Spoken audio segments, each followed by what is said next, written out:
Mia and Adam were thrilled about their new home. Nestled deep in the woods, the 200-year-old Victorian mansion was exactly what they dreamed of.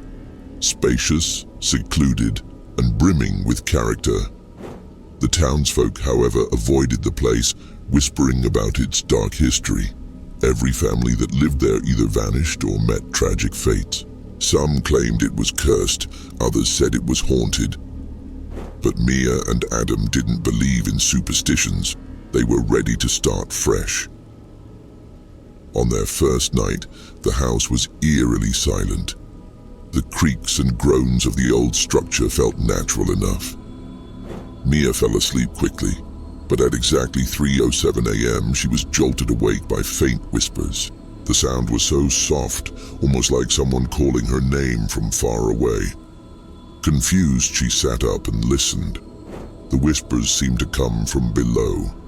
Adam assured her it was just the house settling, but Mia couldn't shake the unease. She felt like something was watching her. Unbeknownst to her, a shadow moved just outside their bedroom door, lingering silently. The next morning, Adam started removing the old, worn-out carpets in the living room. As he pulled the fabric away, he froze. Beneath the carpet were intricate carvings burned into the wooden floorboards. Strange symbols, jagged and chaotic, stretched across the room.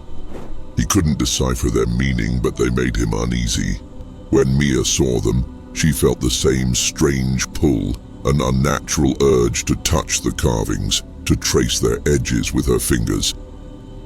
That night, the whispers returned, louder this time. Mia woke again at 3:07 a.m., her heart racing. The sound came from the living room. She tiptoed downstairs, trying not to wake Adam. The symbols on the floor seemed to shimmer in the moonlight. She knelt beside them, hesitating before lightly touching one of the carvings. The moment her fingers made contact, a sharp, cold wind whipped through the room. The windows rattled violently, though none of them were open. Mia scrambled back, her breath caught in her throat. The following day, things grew stranger. They found long, deep scratches on the walls, scratches that hadn't been there before. They looked like claw marks. Adam was still trying to convince himself it was all explainable when he discovered something even more disturbing. A hidden trapdoor beneath the floorboards. It was sealed tightly, but with some effort, Adam pried it open. A foul-smelling gust of air escaped as the door creaked open, revealing a narrow spiral staircase leading deep into the earth. Against their better judgment, they decided to go down. The air grew colder with every step. At the bottom of the stairs, they found themselves in a small, circular stone chamber.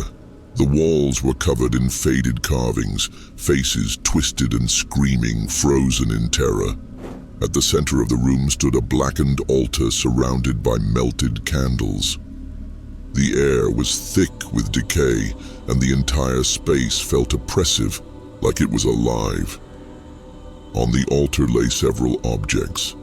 A decayed journal with a leather cover, a doll with hollow black eyes, and a rusted dagger. Mia picked up the journal, her hands trembling. As she flipped through the brittle pages, her breath caught. To appease the watcher, sacrifices must be made. It sees through the shadows. It whispers through the walls. At 3:07, it comes to claim what is owed. The final line made her blood run cold. Once awakened, it cannot be stopped. It will not stop until it feeds. That night, they tried to leave the house, but the car wouldn't start. Every road leading out of the woods looped back to the mansion, no matter which direction they drove.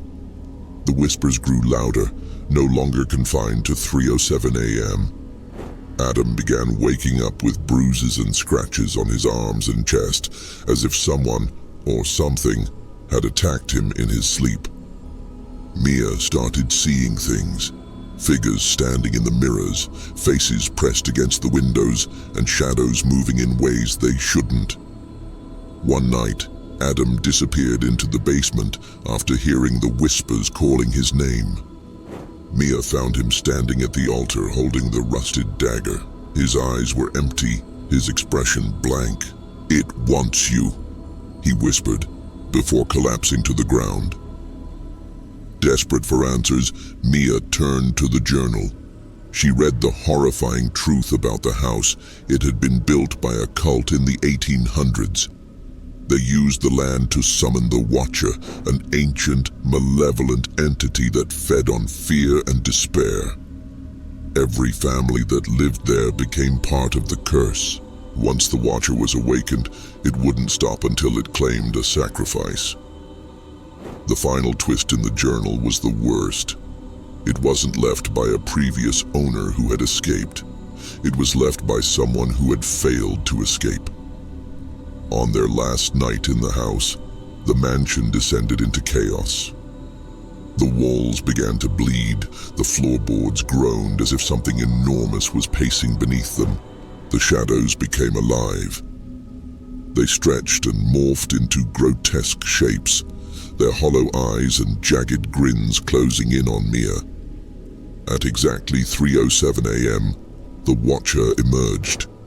It was massive, its skeletal frame scraping the ceiling.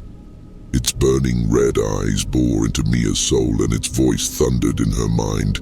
"You opened the door. You brought me back. Now you will pay." Summoning her last ounce of courage, Mia grabbed the rusted dagger from the altar and carved one of the protection symbols into the floor. The Watcher shrieked, retreating into the shadows, but as it vanished, its voice lingered. "This is not the end." Mia escaped the house at dawn, but Adam was gone. She drove as far as she could, but no matter where she went, she felt its presence. Every time she passed a reflective surface, a window, a mirror, even a puddle, she saw the shadows watching her. Weeks later, a documentary crew investigated the house and aired their findings on live television. The footage revealed the symbols, the basement, and even the journal. But viewers noticed something the crew hadn't: a shadowy figure standing behind them. The figure was staring directly into the camera with glowing red eyes. When the broadcast ended, thousands of viewers reported hearing whispers in their homes at exactly 3:07 a.m. And for some, the shadows began moving. The curse was no longer confined to the house.